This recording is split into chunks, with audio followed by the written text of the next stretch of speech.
আর আজকে বানাবো শিউলি ফুলের বড়া। একটুখানি হলুদ, পরিমাণ মতন নুন নিলাম, মিক্সার করে নিলাম। তার সাথে দিয়ে দিলাম পরিমাণ মতন ময়দা। এভাবে মিক্সার করে নেবেন। ব্যাটারটা ঠিক এরকম হবে একদম। এইভাবে আমরা একে একে পাতার গায়ে লাগিয়ে,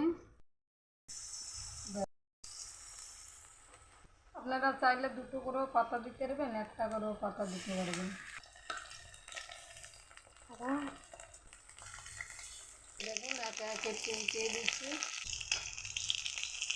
শিউলি পাতার বড়া বানানো, এই দেখুন কত সুন্দর কালার এসছে, মচমচে একদম। বানিয়ে খেয়ে দেখবেন, খুবই ভালো হয়েছে।